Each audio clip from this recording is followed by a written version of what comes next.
y'all, JD here. So a lot of you guys know me, you know my get down. Like, I am a career criminal, drug addict, 20 years, flushed down the fucking toilet. I have an education that no one could fucking pay for and no one would ever really want. But I use that to my best ability to be able to help other people not to go down the same road that I went down. I also was a childhood sexual assault survivor, so I try to voice myself as much about sexual assault as humanly possible. And when it comes to this, the West Coast is categorically fucking up right now. And I want to bring attention to another thing. If it seems like I'm fucking picking on the state of Oregon lately, it's not that I really want to. I lived there for fucking 20 years and I fucking love the state of Oregon. It's beautiful. There's a lot of really good people there, but the politics are absolutely ass fucked. And I want to get into what's going on right now. So guys, tonight we're going to talk about Dick. And when I say Dick, I mean Richard Gilmore, the Oregon jogger rapist. This dude used to put on his weird little jogging outfits. He would jog around neighborhoods in Portland, Oregon. He would watch women compulsively, find where they lived, and then he would come back later, break into their fucking houses and rape them in their own beds. And the victim that he actually got fucking sentenced and convicted on was 13 years old. Now there's a shitload more to this fucking story, and we're gonna get into that, but I just wanna start this out by saying, if you can look at a fucking child, a 13-year-old is a fucking child, bro. If you can look at a fucking child and you have fucking sexual thoughts about that fucking kid, you need to do everybody, including yourself, a favor and take yourself the fuck off the planet. You need to cancel your subscription to breathing immediately. Now hear me out. Dick was only convicted of the one rape, right? He broke into a fucking occupied dwelling. He broke into the home, he found the girl laying in bed, and he fucking raped her. And there was just that one that he was convicted of. But he admitted and confessed to fucking 9. And there's others that they believe that he did, but they were not able to prove it, and he did not fucking confess. Now, why did he only get fucking 1? Why was there only 1 fucking conviction? Because the statute of limitations was up on the other ones that he had done, which means he'd been doing this for fucking years. He didn't fucking get caught till years after, and then when he finally got caught, the statute of limitations was up on all of them except this one, this 13-year-old girl who kept pushing the fucking issue until they found him and she got fucking justice. Now look, in all reality, I'm not mad about dude's sentencing. He just did 36 years in prison, and he's talked at length about how rough his fucking run has been. This dude has been tortured, this dude has been beaten, this dude has had a bad 36 fucking years, man. And some people are gonna be like, JD, why are you even mad? He did like 26 years in prison. Just let the man live the rest of his life. Here's why I'm fucking mad. Because Oregon, the state of Oregon, is releasing him as a level 1 sex offender. So that means that he has to register, but they don't have to notify any schools, any churches, anyone who lives in his fucking area. And this dude is a proven serial fucking rapist. He confessed to serial raping women violently. He breaks into their homes, he subdues them physically, and he fucking rapes them where they fucking live. You think this fucking animal is rehabilitated? You're fucking high as fuck, bro. Put the fucking meth pipe down, bitch. We don't want to hear it. Everyone in his neighborhood needs to be fucking alerted to his fucking presence. If he's moving into your neighborhood, would you want to know? Because I sure as fuck would. A level 1 sex offender is considered the lowest on the fucking totem pole of sexual offenses, and this dude should be at the fucking top. And a lot of people in Portland agree, especially that 13-year-old girl. And that's what the fuck we're gonna get into tonight. Let's fucking go! So I'm gonna try really hard not to make this personal or about me, but I do kind of take it personal because the state of Oregon is the state where I am a fugitive from currently, right now, facing charges. I flew the fuck out, went to Florida, and they don't extradite from Florida, but I am facing a stolen car and a theft one because they say that the car that I allegedly stole had a system in it, so they call that a theft one on top of it. And they want to give me 10 fucking years. Now, Oregon, easy Google search is gonna tell you this, Oregon has the most sex offenders out of any fucking state. They have 688 people on the sex offender registry out of every 100,000 people. So if you've got those type of fucking problems with people fucking kids and raping women, why the fuck are you so worried about fucking minor property crimes? And really, I only brought that up to put a little bit of perspective on this shit. Now, here's what I wanted to tell you. This is our new friend, Dick.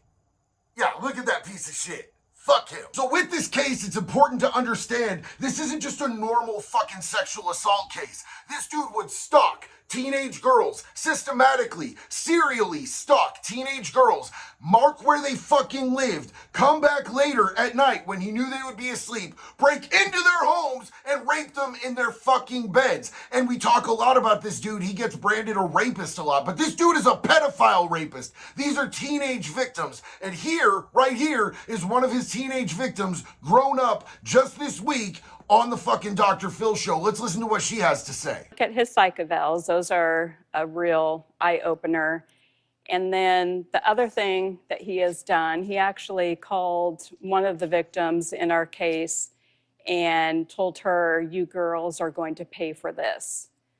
And then this is from prison. Yes. The fucking nuts on this piece of shit to be in prison and to be calling one of his victims and telling him that the other victims and her are going to pay for what they've done to him. Well, what the fuck have they done to him? Let's look into that. In 2007, the psychologist who previously said he was okay to release decided Gilmore had over a 75% chance of repeat sexual offending within 10 years. At that same time, the parole board decided to release Gilmore without notifying Tiffany Edens. She sued and forced the parole board to hold another hearing where she testified. I can remember hearing my heartbeat from the outside of my body, in my ears, as if everyone just went like this. That's what it was like. Gilmore also testified. We all agree I need treatment. I need some form of treatment. I'm doing what I can in here. The board reversed its decision to let him go. So the psychiatrist who was assigned to his case said that there was a 75% chance he would reoffend with another sexual offense in the next 10 years, and the parole board decided to just let this motherfucker go anyway. One of the victims had to literally bring a lawsuit to be able to speak to the fucking parole board to try to stop him from getting out. And she won. She held him accountable for his fucking actions. She should have been there at the first fucking parole hearing, but they okey-doked her. And then she fucking stood up for herself, and then this motherfucker calls her and says she's gonna fucking pay from a prison phone? Now I'm gonna go ahead and just long story short this, because this whole entire thing happened again. Parole board was set to release him. They didn't hear from the victims. Victims sued. There was another fucking hearing. They got to speak, and they reversed their decision a second fucking time. At this time, this motherfucker said, fuck it, I'm done with fucking parole hearings, and he just sat the rest of his time, which got him out December 16th. That was like yesterday if you're watching this today. So how a parole hearing is supposed to work is a lot like how they make your rating on the sex offender registry. It has a lot to do with what the psychologist says is your risk to reoffend. So what did the psychologist say about this motherfucker more recently? In 2008, a psychologist issued another warning. Mr. Gilmore has not worked through the issues related to his chronic and fixated sexual sadistic behaviors toward women. In 2012, one of two psychologists changed his mind again and gave Gilmore a favorable rating, saying Gilmore no longer fits the psychologic criteria for dangerous offender. In 2016, Gilmore had his last evaluation. The psychologist warned about his dark side and the dynamics that led to his serial rape behaviors and the underlying possible sadistic emotional feelings involved in the acting out rape behaviors. So what the fuck was with that period in the middle where all of a sudden he was rehabilitated? Like, the other doctors completely fucking disagreed. In fact, that same doctor had disagreed before multiple times and then said he was like pretty much okay to let back out into the fucking community. Well, as it would turn out, there was some really sketchy shit about this fucking dude, and he actually got fucking exposed and fired. Check this the fuck out. So that Dr. Calistro, that gave him the favorable reviews twice, Right. he was fired eventually? So in 2014, I did an investigation into Dr. Frank Calistro. He had told me he had been shot on two separate occasions while working for the Department of Corrections as a hostage negotiator. That turned out to be a lie, and he admitted it when I confronted him about it.